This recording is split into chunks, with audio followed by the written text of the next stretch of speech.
Welcome to another Founder Wisdom Pod with Defne Gencler. Defne is founder, aka Daphne, aka Daph, aka Hi Def.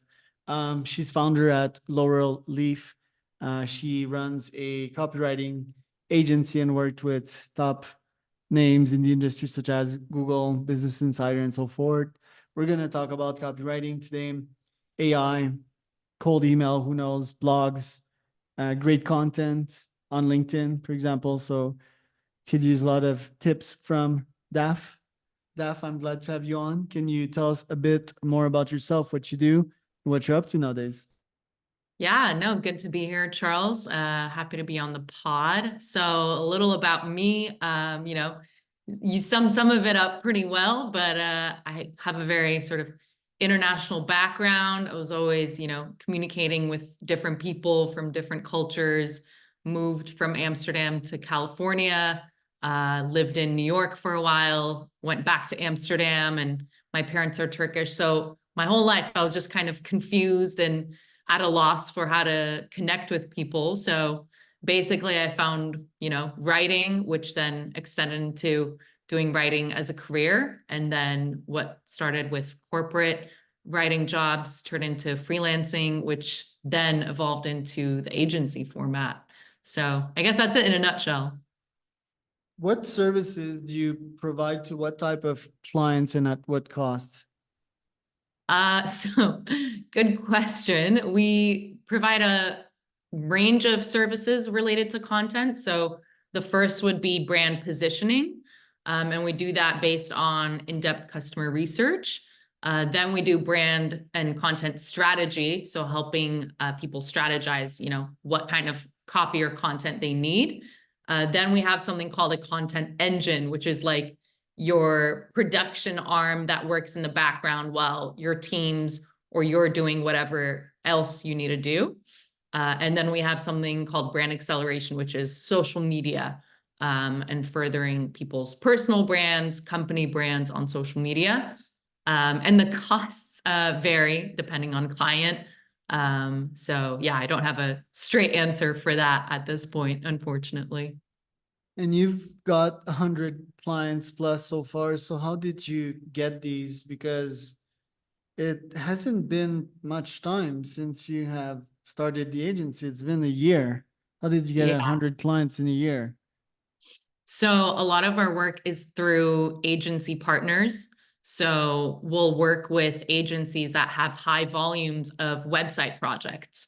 And then what happens there is they bring us on as their copywriting partner. So it's been quite high volume in that sense, by building those relationships, we've been able to work on that amount of projects. Right. Agency partners, how did you get these agency partners in the first place? Yeah. So I started off as a freelance copywriter on my own. So half my client base was agencies at the time that just needed someone to be their copywriter for all these website projects. And then the other half were direct clients. So then what happened is usually when you talk to one person in the agency world, you end up meeting 10 more, right? So it's very much just like snowballing from there. And then, yeah, just kept meeting more and more people via, ran a few cold email campaigns, connected with agencies there for when I launched the agency. So yeah, it's been fun. And usually that model requires somewhat very affordable pricing. How much do you charge? Is it hourly? Is it packages? How do you go with pricing? Yeah, we go mainly based on project pricing. I don't like to get lost in the weeds of counting the hours for projects, especially when we're working with partners that charge a project fee as well. And it really depends on the partner, right? Some of our partners, their website builds are somewhat at a lower cost. Other partners of ours, they charge, premium figures for their websites. So the way that we price is also kind of custom based on who we're working with. Ranges, is it hourly or is it packages? Packages, like anywhere from, 1,500 for a website build to 10,000, 15,000 sometimes. or website copy. It's sorry. only the copy, right? It's not the website building part. No, website copy. Is that like your niche, website copy? Is that like your 80%? At the moment, it's been our bread and butter. But because we've sort of, when it comes to website copy, there's so much involved that involves research, strategy. So that's what we sort of started offering as standalone services as well, to sort of build like brands entirely from the ground up. So while website copy has been our specialty for now, it's something that, we're good at, but I also want to sort of start offering the new things as well besides that. So let's check out some of my websites. The copy there kind of sucks. Okay. Most of them, right? Like, let's check top leads, my cold email agency. What would you change to that page here? Ooh, let's see. We design the most performant outreach system on the market. Get the keys to your 75 meetings per week machine. I think the headline copy is less powerful than 75 meetings a week. I would maybe even like switch that to book 75 meetings a week with the power of AI or GPT, something like that. So immediately starting with the value rather than the feature, which is GPT powered or the product. Right. Good feedback. And then we go down and we have this video. Okay. It's like the full system, I guess. Right. I'm always for a video. I think if you outline, the process, if you start with where your customer's at, their pain points, hey, listen, this is where you're at right now. This is where you could be, and this is how we'll help you do it. I think that VSLs are always super effective to do that. Huh. And I would even maybe move that up, and maybe have a different thumbnail or like image, because I think this image can be quite overwhelming, or make it clear that that's someone's calendar once they work with you. Yeah, it's like a Christmas tree. Then, yeah, the part that really sucks, right? That's like my old team's work. Long story short, I fired my full team last year, and they mostly did that. So that was like me just taking 2 seconds off my busy days and copy pasting stuff. Let's Yeah. evaluate that copy here. Okay, cold email at scale. Why we're crushing it. Research. We're McKinsey 2.0. Already from the get-go, it's like why you're crushing it. I don't care about why you're crushing it. I care about why you're gonna help me crush it. So I would change that already. Like, here's how you're gonna crush it. And then it's like, okay, this is for me. Now it's like, I'm hearing about what's great about you. That already is like a no. Copy optimized for cold email, getting in the inbox like Bruce Lee. Did Bruce Hell Lee yeah. get into inboxes? A, B, C, D. Oh, there's a need that's lacking. A, B, C, D, F, G, testing. Yeah, we do that. All right.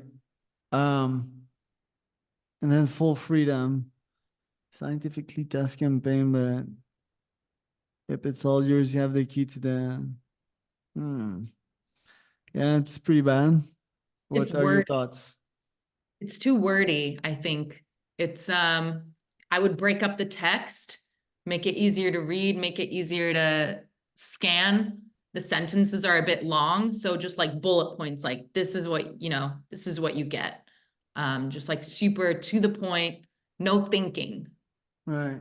I have some testimonials here. Any comments on that section? For testimonials, you got to hit different pain points, right? So every testimonial serves a purpose. Every testimonial should fulfill their own purposes for every point of hesitation someone might have, for example. We only work with the following niches. Not too much value added there. Partners with Apollo. And then a lead magnet, which I don't even check, you know? And then bullshit here. Um, yeah, it's pretty weak, right? How much would you rate that page on 10? Out of 10, like a 4. Oof, you're rough. I would I have do given think it these like a 5, oh, but I mean, maybe you're, 5. yeah. And then there's like a bunch of sections that again were not made by me. Truth be told, I'm just with this website, I'm just hoping people go through, and check the box that Charles has a website, Hmm. and some people don't do that. They literally filter through and the information analytical folks. So yeah, I might be losing tons of points there. I don't want to hire people. I don't believe in humans anymore to rebuild that. So, and then there's AI. I've tested these AI tools to build websites and copy. What do you think about them, and what are your recommendations with these tools? Yeah, I think it's an amazing tool. All these AI tools, super helpful. I've used it myself in terms of doing research, and like uploading research, things that I've compiled myself, getting it to do like cross analysis, recognizing patterns within customer feedback, things like that. So it's super helpful to like synthesize information. When it comes to the writing part, I still feel like having someone there that understands, the principles behind marketing and copy and what drives someone to make a purchasing decision is still key. Because again, it's like the difference between, let's say AI didn't exist, right? We didn't have it, wasn't a thing back then. There was copy and then there was good copy. So there was still a difference in the quality. And there's more that goes into good copy than just copy on its own. So I think it's going to be interesting when companies might actually run like A/B tests to see, okay, you can get people to come, you can lead traffic to your website through SEO and AI written blogs.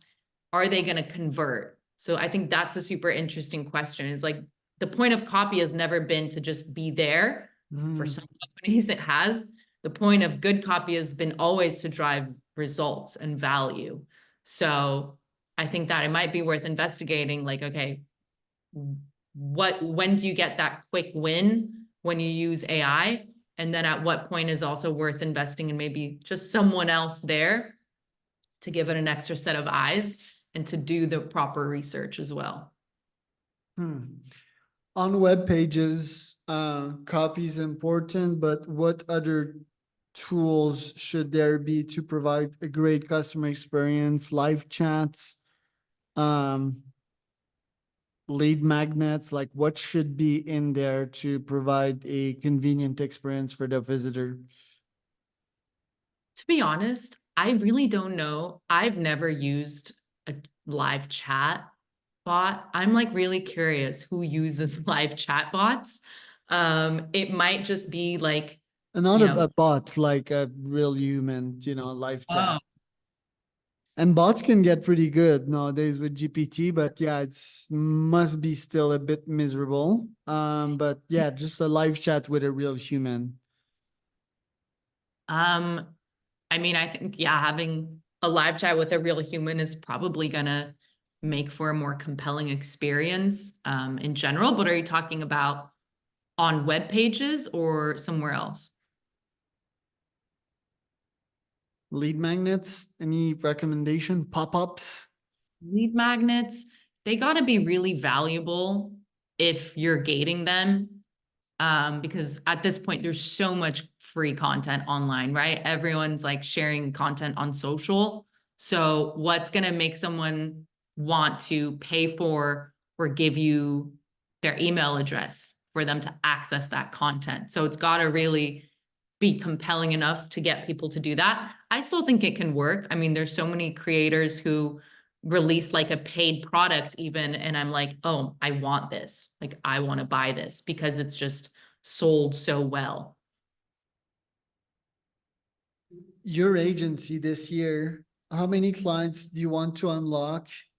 And do you want to unlock them through a nurturing strategy, just serving your clients better? Or do you have also something more testosterone in the weeds, like outreach campaigns, cold email outreach?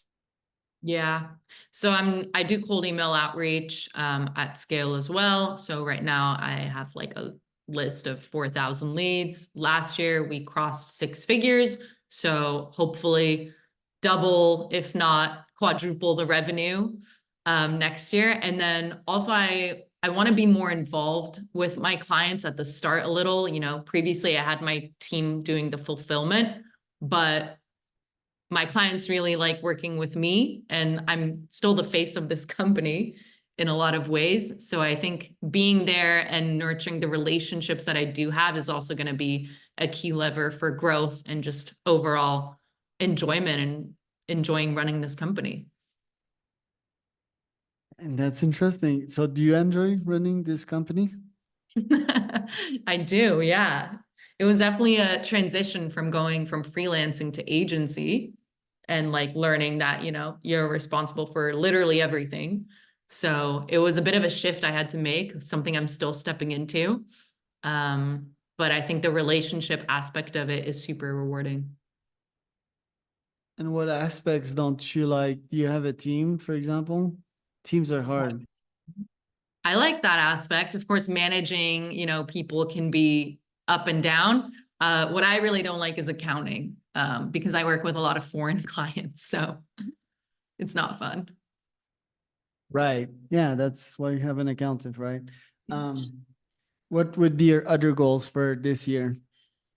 My other goals for this year, um, I don't know. I feel like just still being organized with my social content and yeah, get some of our other offers out there besides just doing copywriting, but going from executing to actually providing value to people. So, yeah. What technology do you recommend for websites? I use WordPress DV. They have so many good templates, and I use Webflow for speed, like charlescormier.com and top leads are built with Webflow. So even if it's ugly and not optimal, at least it's fast. What do you Yeah. recommend?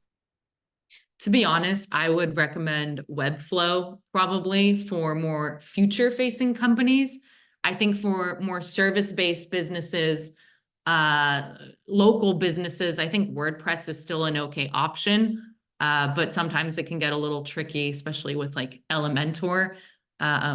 But I know that the learning curve for Webflow, you kind of got to offer a little support. Let's say you're creating a website for a client on Webflow, you want to give them that support once they go live so that once they want to go back in to the tool, they actually know how to use it. So yeah. Where can people find out more about you online? They can find out more about me on my Twitter, or X, as some people call it now. OMG, it's Def. LinkedIn, I'm on LinkedIn, and then they can also check out the Laurel Leaf website, laurelleaf.co.